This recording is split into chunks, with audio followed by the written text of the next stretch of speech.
Hola, ¿qué tal amigos? Paz y bien. Les habla el Padre Rubén Francisco Bellante de la Argentina. Es para mí un gusto, un placer realmente comenzar con ustedes esta nueva serie que hemos denominado Discernir lo que agrada al Señor. Discernir en todo momento y en toda circunstancia, ya que ustedes y yo fuimos creados con inteligencia, voluntad y también libertad, libre albedrío para poder elegir. Estamos eligiendo constantemente, estamos eligiendo hasta por cuestiones más ínfimas, qué comer, qué beber, en todo estamos eligiendo. Y justamente el verbo discernir proviene del latín discernere, que significa separar, distinguir correctamente un objeto de otro. O sea que el discernimiento es un proceso que permite a una persona saber elegir entre una cosa u otra. Por supuesto, para el bien de él mismo y para también el bien común. Veremos que en todo auténtico discernimiento, por supuesto, y después hablaremos en otros programas del discernimiento espiritual, que incluya esto que estamos diciendo, en todo discernimiento utilizamos no solamente el intelecto, sino también utilizamos la voluntad y sobre todo la afectividad, pero también los valores y también, por supuesto, y lo veremos más adelante, la fe.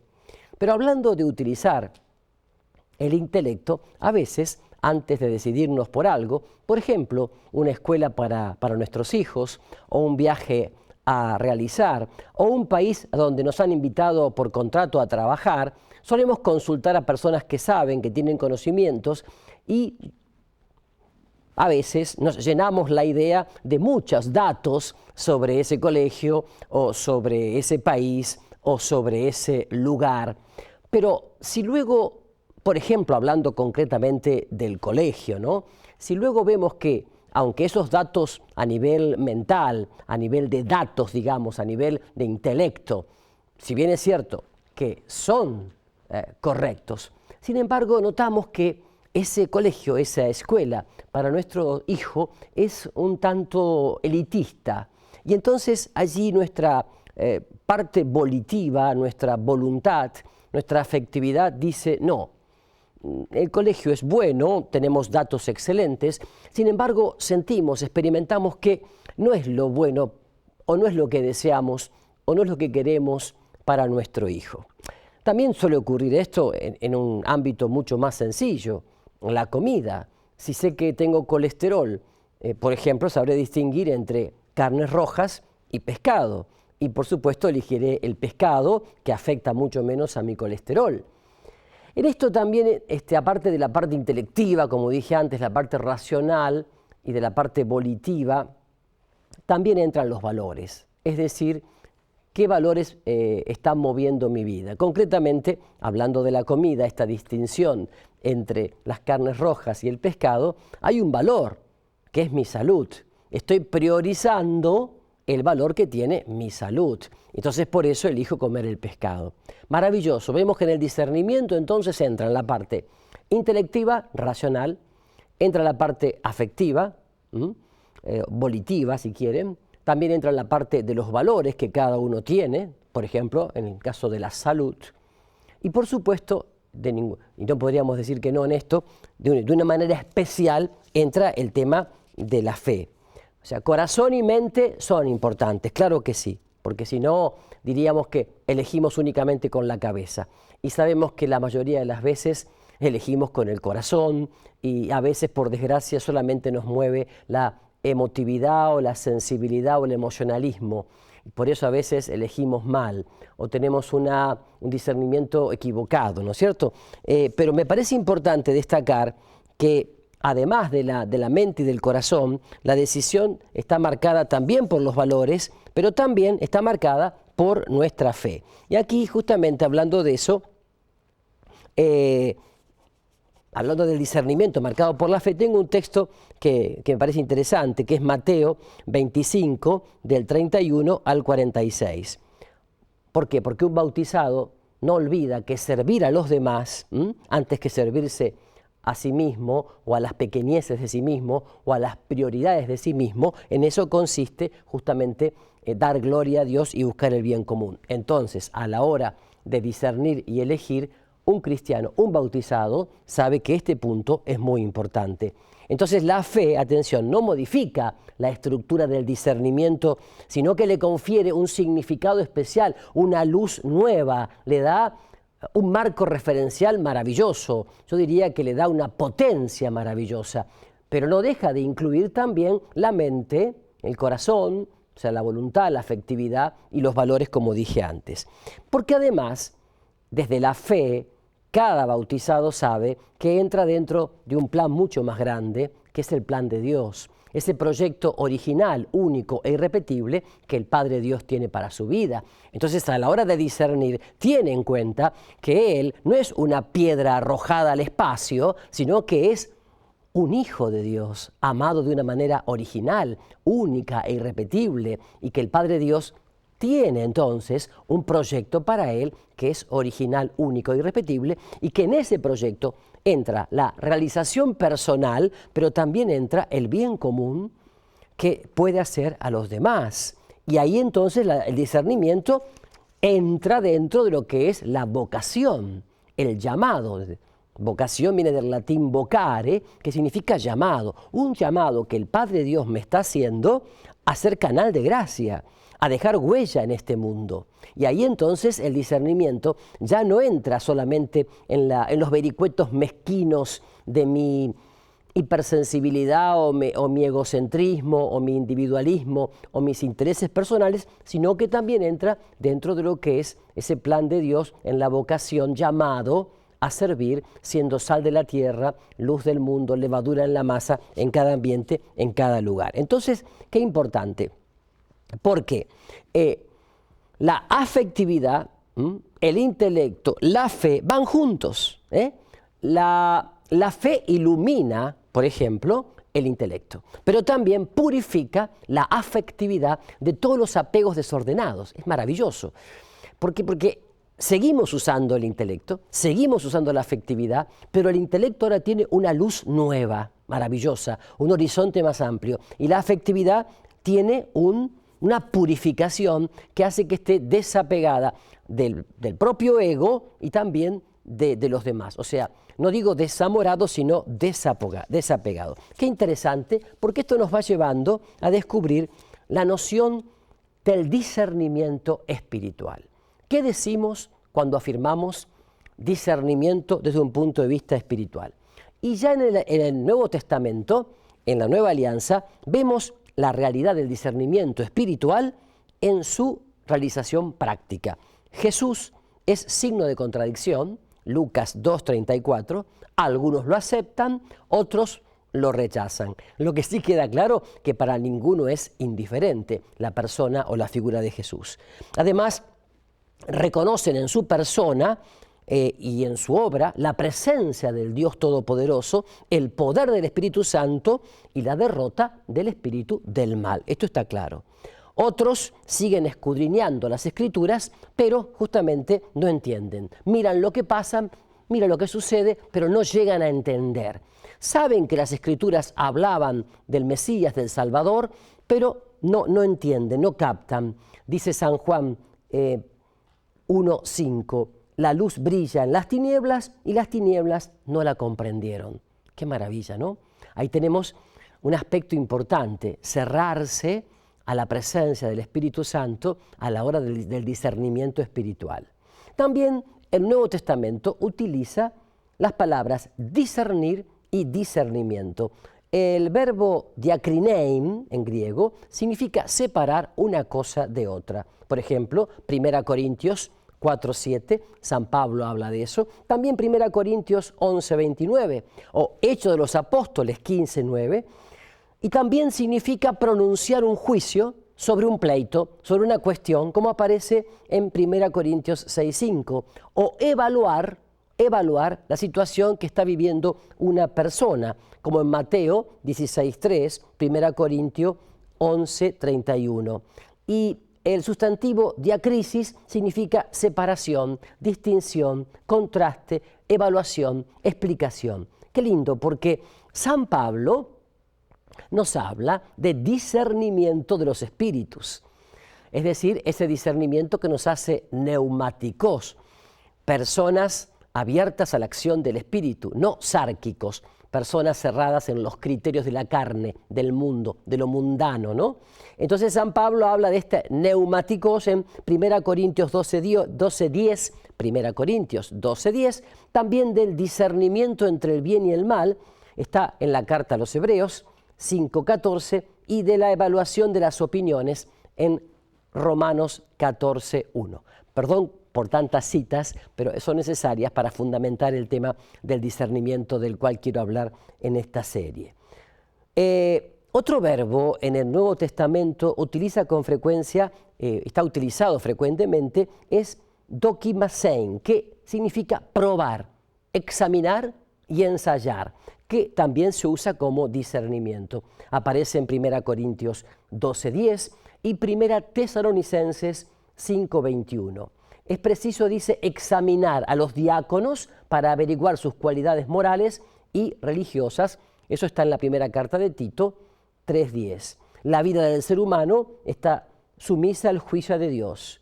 Es necesario, pues, dar buenas pruebas. Incluso el juicio final se presenta como eso, ¿no? Como un resumen de ese examen que se realiza en la historia. 1 Corintios 3:13. Dios es entonces el examinador de nuestros corazones, de tu corazón y del mío. Bien lo dicen los salmos, ¿no? Dios escruta nuestros corazones. En todo su ministerio, sobre todo San Pablo, ¿no?, ejerce esto bajo el ojo escrutador de Dios. 1 Tesalonicenses 2:4, solamente el que cree y adhiere con toda su vida a Jesucristo el Señor puede resultar probado en el día del juicio. Qué lindo entonces, porque todo esto que estoy diciendo nos puede llevar a la conclusión importante, definir el discernimiento espiritual como la capacidad espiritual de captar la acción de Dios, la voluntad de Dios en la situación concreta de mi vida, en un hermano, en mi familia, en la comunidad donde yo me desarrollo, en mi ministerio. Entonces, qué lindo que es esto, porque no seríamos atolondrados, ni necios, sino hombres y mujeres capaces de ver los signos de Dios en los acontecimientos. Ir viendo los signos de Dios en los acontecimientos humanos, en lo de todos los días. Es decir, no actuar atolondrados, no actuar a tontas y a locas, no actuar movidos simplemente por el activismo devorador, no actuar por esa cosa de que hay que hacer algo, no actuar por el apuro, ni por el estrés, ni por la ansiedad excesiva, sobre todo en las cosas de Dios, pero también en los temas de la familia, claro que tiene que ver con el plan de Dios en nuestra vida, con el ministerio, con la comunidad. Es muy importante todo esto, ¿no? Entonces, el discernimiento espiritual no consiste en dar un juicio moral sobre las personas y los hechos, me parece importante remarcar esto, no consiste en dar un juicio moral sobre la persona o los hechos, y ni siquiera en realizar una pura investigación de tipo racional, sociológica o psicológica. No se trata de eso, el discernimiento espiritual, que quede claro, El discernimiento es un hecho espiritual, una percepción de tipo espiritual que se realiza en la medida de la fe, de la humildad y del desprendimiento de los propios juicios personales. Para esto tiene que haber una gran vida de oración personal, con un deseo intenso de conversión, un contacto diario con la palabra de Dios, confesión frecuente, comunión frecuente y, por supuesto, acompañamiento espiritual, ya sea dirección espiritual con un sacerdote o bien acompañamiento espiritual con algún laico crecido. Pero tiene que haber esto, como también tiene que haber momentos en el año de silencio, de retiro, en un monasterio, un retiro ignaciano, en fin, una convivencia, momentos de silencio, de encuentro. Es muy importante, porque si no, nos vamos transformando en gente atolondrada que cree que discierne, pero lo que hace es simplemente manifestar su propio juicio personal en la vida de los demás y en los acontecimientos de los demás. Y si bien esto puede pasar en todos los ámbitos, a veces pasa especialmente, no únicamente, que quede claro, especialmente en los grupos de oración, llamados a veces de la renovación católica, en donde algunas personas se creen iluminados, ¿no?, entre comillas, con derecho a decirle a uno o a otro qué debe hacer o qué no debe hacer o qué tiene que hacer la comunidad o qué no debe hacer la comunidad. En este sentido, recordemos siempre que hay un don que lo tiene la jerarquía, me refiero a obispo, presbítero y diácono, y por eso también a la hora de discernir debemos ir a ellos, por ejemplo, en una comunidad parroquial, en un ministerio, en una diócesis, en un movimiento. Es importante, aparte de lo que el Señor le pudo decir a cada uno en la oración personal o comunitaria, aparte de la constatación de esos hechos en la vida de todos los días, en los signos de los tiempos, digo, aparte de todo eso, también es bueno llevar el tema a la autoridad eclesiástica, que recordemos una vez más, autoridad en el sentido de servicio, ¿no? No se trata aquí de una cosa autoritaria, sino dialogar, que es la mejor forma de justamente trabajar en colaboración para que se dé la obediencia, ¿no? La obediencia, antes que nada, es colaboración con el otro. Entonces, bueno, en ese diálogo, buscar juntos si lo que el Señor le está diciendo al ministerio o a esa persona es lo que la parroquia o la diócesis está necesitando en ese momento y si su realización es posible y es probable o es concreta de realizar. Bien, entonces esto, así lo digo para tenerlo en cuenta, el discernimiento espiritual es un hecho espiritual, lo digo, que se realiza en la medida de la fe. Y también, ante todo, es espiritual. ¿Por qué? Porque es un don de Dios, es un fruto del Espíritu Santo, es un fruto del Espíritu Santo, lo reitero, es un don de Dios, es un regalo de Dios, porque es fruto del Espíritu Santo. San Pablo recuerda en la lista de los carismas, interesante, ¿no? 1 Corintios 12, del 8 al 10, recuerda, porque a uno se le da por el Espíritu poder de milagros, a otro profecía, a otro discernimiento de espíritus. Con el bautismo y la confirmación, todo bautizado, ¿verdad?, ha recibido el don del Espíritu Santo. A algunos se le nota, a otros no, pero al menos todos lo hemos recibido, ¿eh? Otra cosa es que ejercitemos ese don, ese regalo, ¿no? Y que lo transforma interiormente, porque ahí está la obra del Espíritu Santo. Imagínense a veces, yo soy párroco, ¿no? Yo soy diocesano, hace ya 29 años, soy sacerdote diocesano, y siempre he sido párroco desde mi ordenación sacerdotal, prácticamente porque, bueno, en Argentina hay poco clero, como en Uruguay, como en Chile, entonces tenemos poco clero en las diócesis, así que siempre he sido párroco y aparte párroco solo, sin ayudantes, sacerdotes, ¿verdad?, ni diáconos. Y a veces cuando yo bautizo a un niño y veo a su papá o a su mamá, a veces a la mamá sola, a veces los padrinos, y digo, ¡ay, Señor! ¡Ay, Señor! Digo, bueno, realmente, ¿cómo tendrás que trabajar en este niño? Porque no sé si la madre o el padre o los padrinos podrán comunicarle algo, ¿no? Pero ahí uno pone la fe y la confianza en que el Señor va haciendo esa obra silenciosa a través del Espíritu Santo. Lo mismo cuando a veces los adolescentes se confirman en la parroquia, ¿no?, que tienen 14, 15, 16 años y uno ve que, bueno, algunos están, como decimos, más perdidos que un pingüino en el Caribe, ¿no? Pero sin embargo, esa presencia del Espíritu Santo, y yo se lo digo siempre a ellos, miren, ustedes no se dan cuenta, pero hoy el Señor ha reforzado esa presencia suya que es amor incondicional, que es ternura. Ese Espíritu Santo que ustedes habían recibido en el bautismo, hoy el Señor lo confirma, lo refuerza, lo renueva, lo reactualiza. Así que algo sigue vivo dentro de ustedes. Permitan que eso fluya, permita que eso vaya creciendo, ¿no? Y por supuesto que uno confía en la obra del Señor más allá de lo que puede aparentar la sociedad actual, o lo que puede aparentar a veces muchos de nuestros fieles recibiendo los sacramentos, ¿no? Con el bautismo y la confirmación, el cristiano ha recibido ese don del Espíritu Santo que lo transforma interiormente, iluminándolo y colocándolo en sintonía. Ahí está, me gusta esa palabra, ¿no? En sintonía con las realidades divinas trascendentes. Es decir, tiene una capacidad de ver más allá, de captar más allá, una sensibilidad especial por las cosas de Dios, por las cosas del Espíritu. Esto es, por eso que muchos cristianos, muchos bautizados, muy sencillos, muy simples, incluso analfabetos, que no sabían ni leer ni escribir, tenían una sabiduría, un poder del Espíritu que realmente, asombraba a no pocos. Uno de ellos era Catalina de Siena, doctora de la Iglesia, ¿se acuerdan? Italiana, que no sabía ni leer ni escribir.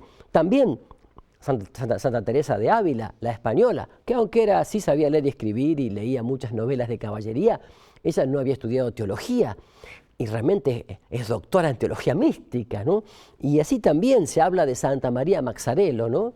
La cofundadora con San Juan Bosco de las Hijas de María Auxiliadora, que apenas sabía leer y escribir, y su director espiritual, el padre Pestarino, dice: esta mujer habla con tal profundidad y delicadeza acerca de la virtud y con tal convencimiento y claridad que a menudo podríamos decir que ella está inspirada por el Espíritu Santo.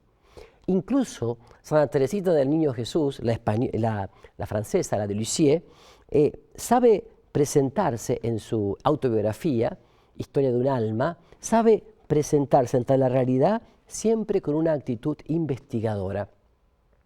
Es como que ante todo lo que sucede a su alrededor, en su familia, incluso en el mundo, ella se pregunta: ¿por qué ocurre esto? ¿Qué querrá decirme a mí el Señor con esto? ¿Qué querrá el Señor de mí con esto? Y algo así también le pasaba a la vidente de Lourdes, ¿no? A Santa Bernardita Soubirous, sobre todo con el tema de su familia, sus hermanos, con el tema de los acontecimientos que ocurrieron en Lourdes después de la aparición. Ella le preguntaba al Señor: ¿y qué puedo hacer yo ante esto? ¿Qué me quieres decir con esto? Es impresionante ver cómo en estos hombres y mujeres del Espíritu, que tenemos que ser también tú y yo, cuidado, ¿no? Siempre hay una pregunta por el por qué y el para qué de lo que ocurre a nivel mundial, en la sociedad, en mi iglesia, en mi comunidad parroquial, en mi ministerio, en mi trabajo, en mi vida. No asfixiarse, no atolondrarse, no atosigarse, sino siempre decir: bueno, esto tiene un porqué también y un para qué, y le quiero encontrar. Por eso digo que es un don de Dios. Don de Dios el discernimiento. Sin embargo, no excluye, atención, el compromiso de las facultades intelectuales del ser humano. Lo reitero y lo reafirmo. Es un don de Dios, pero que incluye el uso de la intelectualidad, de la voluntad, de la afectividad, por supuesto. Claro que sí, claro que sí. Y entonces, también el examen de los signos. Porque el que discierne no es un alienado, no es un escapista, sino es alguien que sabe estar en contacto con la cultura emergente, sabe ver lo que pasa en la cultura emergente, conoce de lo que pasa en el mundo de la política, del deporte, del sindicato, de la cultura, del arte, del cine, de la sociedad, lo que está pasando en las regiones alejadas de África o de Asia, y en todo va discerniendo. En todo va discerniendo, porque en todo encuentra la huella de Dios, el paso de Dios. Qué importante que es esto, ¿no? También lo podemos iluminar con 1 Corintios 2, del 10 al 11. Sabe, la persona espiritual, sabe discernir escrutando las profundidades de Dios en todo, aún en una película, aún en una canción, aún en una novela que está leyendo, en un libro. Sabe ver, ¿no?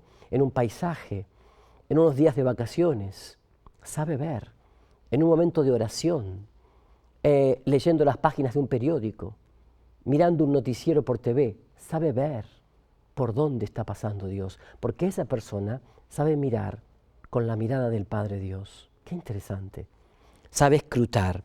Por eso en el discernimiento se trata precisamente de saber captar la presencia y la acción de Dios, su voluntad santa, sus designios misteriosos, como San Pablo dice en Romanos 12:2, en la vida de las personas individuales, en la comunidad creyente y en los acontecimientos concretos de la historia cotidiana, los llamados signos de los tiempos, de los cuales tanto nos habló el Papa Juan XXIII, ahora San Juan XXIII, ¿no? El Papa que abrió el concilio, el Papa que dijo, Iglesia, ¿qué dices de ti misma? Y que nos invitó a leer los signos de los tiempos, como también lo hace hoy día el Papa Francisco, ¿no? Un hombre que desde justamente su formación jesuita como discípulo de San Ignacio de Loyola, nos invita constantemente a buscar en las periferias humanas, en las periferias del corazón humano, lo que Dios nos está diciendo. Por eso, Señor, yo te quiero pedir en este primer programa de esta serie llamada Discernir lo que te agrada, que nos des a todos los televidentes y a mí, el don del discernimiento, para saber distinguir tu presencia en cada acontecimiento, en cada persona, en cada cosa y sobre todo en nuestra vida, y cómo poder responderte. Envíanos ese Espíritu Santo, espíritu de discernimiento, espíritu de sabiduría, de templanza, espíritu que sepa escrutar tu presencia en el mundo. Danos esa gracia a través de María, María la Madre atenta, contemplativa, que veía los signos de Dios en todos los acontecimientos. Que a través de ella nos bendiga el buen Dios Todopoderoso, nos sane, salve, libere, el Padre, el Hijo y el Espíritu Santo. Amén. Paz y bien para todos ustedes.